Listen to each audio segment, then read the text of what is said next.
मिट्टी का हीरा। सर्दियों के दिन थे। मालवा राज्य के प्रतापी शासक राजा भोजराज के दरबार में उनके पड़ोसी मित्र राज्य का एक राजदूत सोमेश आया। वो चंदन की एक सुंदर डिब्बी और एक पत्र लेकर आया था। पत्र में लिखा था, इस चंदन की डिब्बी में रखा हीरा चीन के एक व्यापारी का है। मैं इसे खरीदना चाहता हूँ, पर इसका सही मूल्य तय नहीं कर पा रहा हूँ। आपके दरबार में हीरों के कई पारखी हैं। कृपया इसकी परख करवाकर इसका मूल्य बता दें। राजा भोजराज स्वयं रत्नों के शौकीन थे। उन्होंने जैसे ही डिब्बी खोली, उनकी आंखें चौंधिया गईं। डिब्बी में अंडे के आकार का बेहद सुंदर और चमकदार हीरा रखा था। इतना बड़ा हीरा उन्होंने पहले कभी नहीं देखा था। राजा ने राजदूत को आतिथ्यशाला में ठहराया और राज्य के नामी जौहरियों को बुलवाया।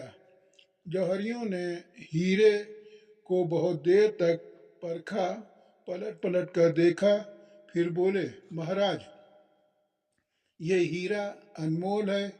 इसके लिए 10 लाख स्वर्ण मुद्राएं भी कम है। पर राजा भोजराज इस उत्तर से संतुष्ट नहीं हुए। जब दरबार लगा तो वहाँ भी उसी हीरे की चर्चा होने लगी। दरबार के विद्वानों और अनुभवी दरबारियों ने भी हीरे को देखा, आपस में विचार विमर्श किया, लेकिन वे भी किसी ठोस निष्कर्ष पर नहीं पहुंच पाए। अंत में बोले, महाराज, इस अलौकिक हीरे का मूल्य स्वर्ण मुद्राओं में आंकना कठिन है।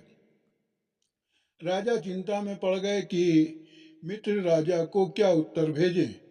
तभी दरबार में बैठे बीरबल दास ने हीरे को देखने की अनुमति मांगी।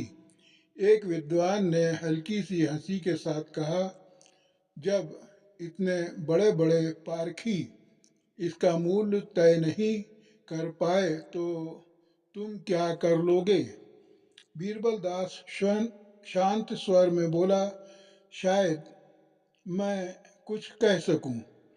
हीरा उसे दे दिया गया।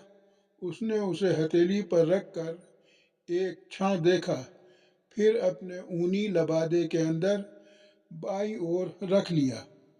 राजा भोजराज ने आश्चर्य से पूछा, ये क्या कर रहे हो बीरबल दास? हीरा लबादे के अंदर क्यों रखा? बीरबल दास मुस्कुराते हुए बोला, महाराज, मैं दिल से इसका मूल पूछ रहा हूँ। फिर उसने हीरा निकालकर राजा के सामने रखते हुए कहा, महाराज, मेरा दिल कहता है कि ये हीरा एक कौड़ी का भी नहीं है। पूरा दरबार सन्न रह गया। जिन दरबारियों ने उसे अनमोल बताया था, वे क्रोधित हो उठे। बोले, महाराज, बीरबल दास हमारे ज्ञान को चुनौती दे रहा है। इसे या तो अपना कथन सिद्ध करना होगा या हमसे क्षमा मांगनी होगी। राजा भोजराज ने कहा, बीरबल दास, तुम कैसे कहते हो कि ये हीरा बेकार है? सिद्ध करो, नहीं तो क्षमा मांगो। बीरबल दास सबको लेकर अंधेरे कक्ष में गया।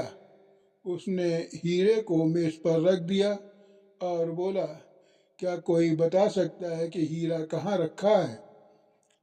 सब चुप रहे, किसी को कुछ दिखाई नहीं दिया। तब बीरबल दास बोला, हीरा मेज पर ही रखा है, लेकिन अंधेरे में दिखाई नहीं दे रहा है। बताइए महाराज, क्या असली हीरा अंधेरे में भी नहीं चमकता? सब चकित रह गए। बीरबल दास ने आगे कहा, मैंने इसे लबादे के अंदर भी इसीलिए रखा था। उजाले में चमकने वाला पत्थर अंधेरे में जाते ही साधारण बन गया। असली हीरा तो हर हाल में चमकता है। राजा भोजराज बीरबल दास की बुद्धिमत्ता से अत्यंत प्रसन्न हुए और बोले, सचमुच सच्ची परख आंखों से नहीं समझ से होती है।